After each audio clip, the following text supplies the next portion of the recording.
Assalamualaikum warahmatullahi wabarakatuh. Nama saya Rahmatullah dari Prodi Akuntansi dengan nomor NIM 19035004, Fakultas Ekonomi Universitas Pancasila Bekasi. Dalam mata kuliah yaitu Akuntansi Menengah 2 dengan dosen pengampu yaitu Ibu Natalia Titiwiani, SPD, EMAK. Pada kesempatan kali ini saya ingin membahas tentang laporan arus kas. Pengertian laporan arus kas adalah sebuah perincian yang menunjukkan jumlah pemasukan dan pengeluaran dalam satu periode tertentu. Arus kas dalam keuangan bisnis dan keluarga memiliki sedikit perbedaan. Jika keuangan keluarga, arus kas yang dimaksud adalah cash basis, sedangkan dalam keuangan bisnis terdapat cash basis dan accrual basis. Biasanya pengertian laporan arus kas adalah meliputi jumlah kas yang diterima.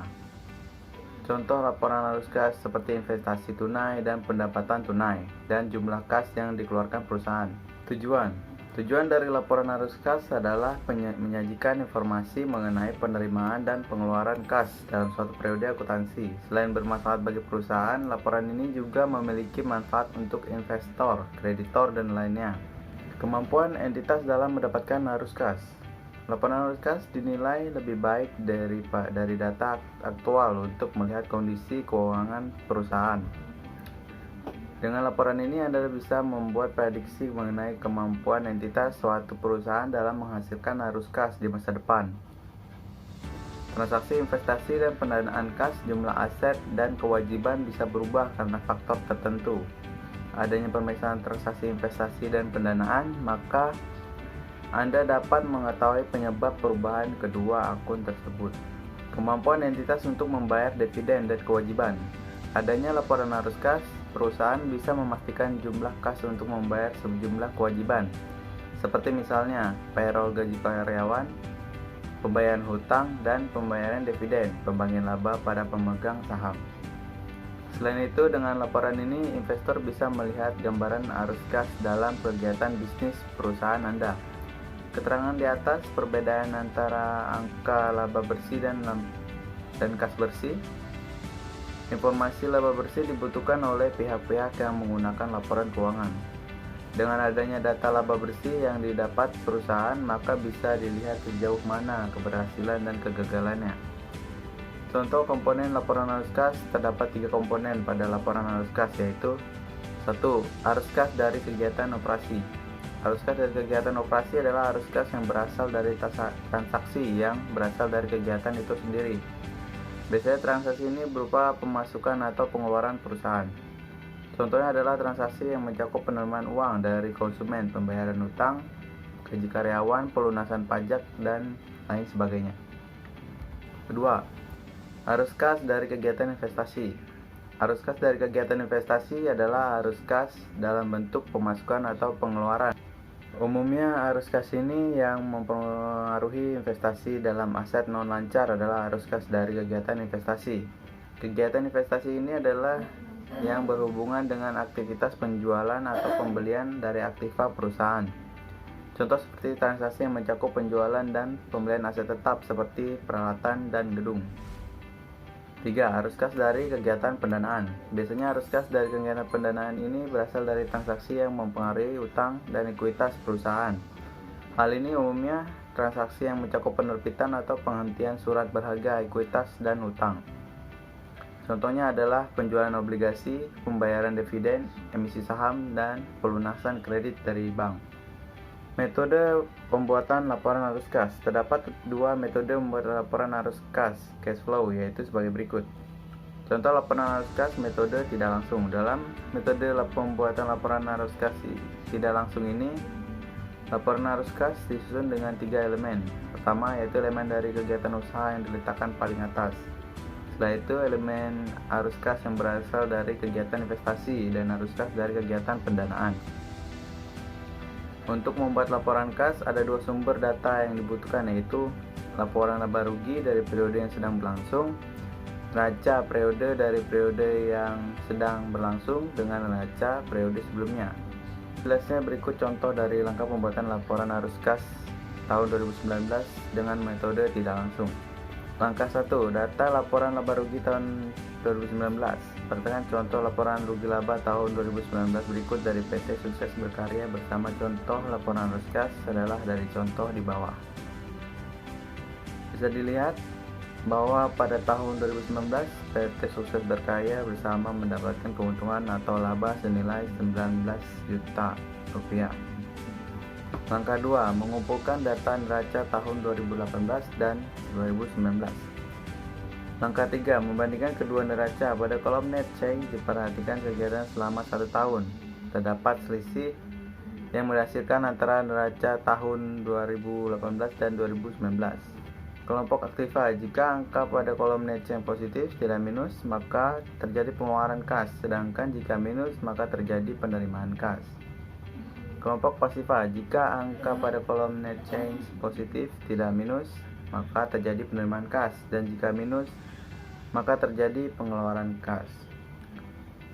Langkah 4, melakukan penyusunan berdasarkan laporan laba rugi dan perbandingan neraca tahun 2018 dan 2019. Arus kas dari kegiatan bisnis operating activity. Berdasarkan dari data laba rugi tahun 2019 bahwa perusahaan mendapatkan keuntungan sebesar 19 juta. Berikut contoh perhitungan arus kas dari kegiatan operasional bisnis berdasarkan contoh di atas. Diperoleh senilai pengurangan sebesar 7 juta. Arus kas dari kegiatan investasi. Arus kas bertambah karena adanya penurunan nilai aset tetap. Sebaliknya, arus kas berkurang karena adanya kenaikan aset tetap. Jika dilihat dari contoh di atas, didapati hasilnya adalah arus kas berkurang sebesar 6 juta. Arus kas dari kegiatan pendanaan. Untuk mendapatkan nilai kegiatan pendanaan financing activity dapat dilakukan dengan memindahkan angka pada kolom net change dari bagian kelompok kewajiban jangka panjang dan ekuitas. Untuk yang nilai positif tetap dibiarkan saja, dan yang nilainya negatif biarkan tetap negatif.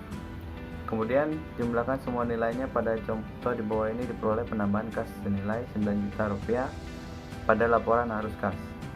Total cash activities, total kegiatan kas. Total kegiatan kas didapat dari perhitungan nilai total operating activities ditambah investing activities ditambah financing activities.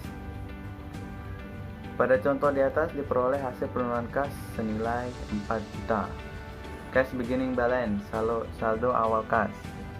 Saldo awal kas bisa diambil dari neraca pada tahun sebelumnya. Pada contoh tersebut nilainya adalah 8 juta rupiah. Expected cash ending balance, saldo kas seharusnya. Saldo kas seharusnya diperoleh dari perubahan total aktivitas kas dengan saldo awal kas pada neraca tahun 2018.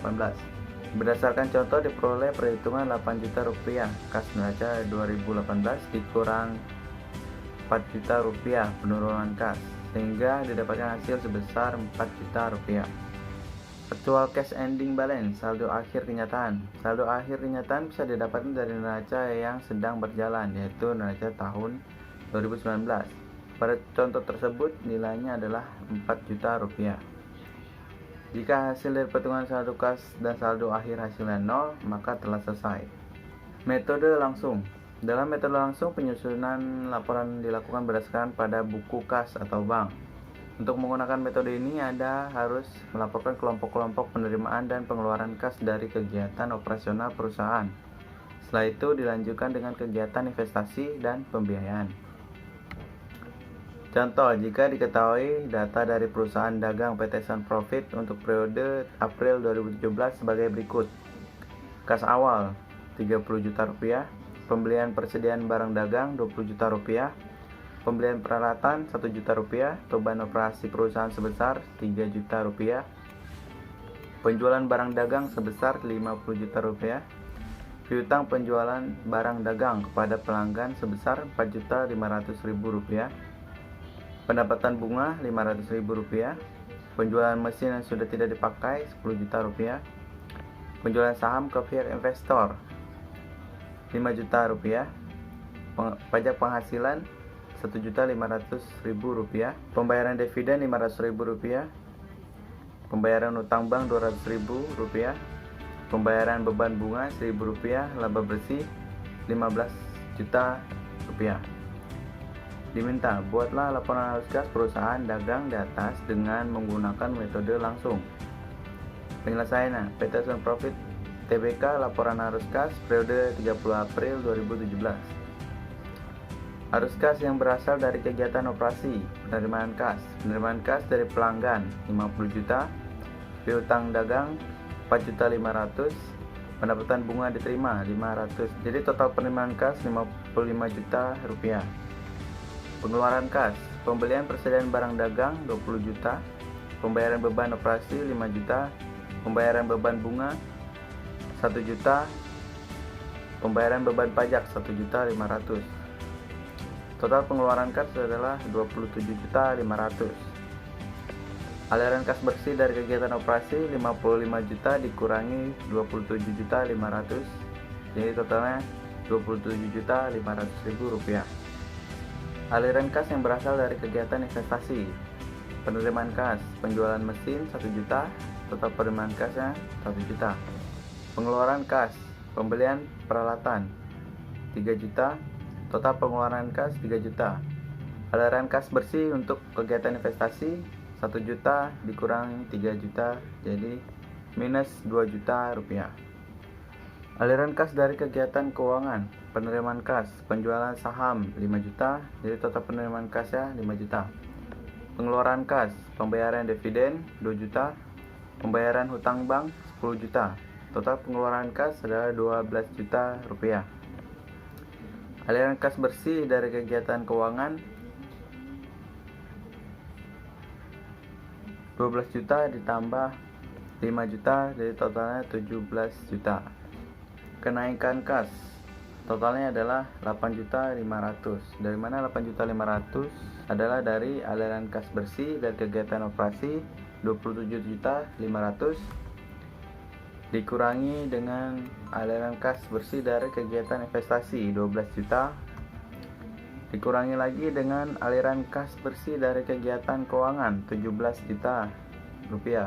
Jadi totalnya adalah kenaikan kasnya 8.500.000. Dan saldo kas akhirnya 30 juta ditambah 8.500.000. Jadi totalnya 38.500.000 rupiah.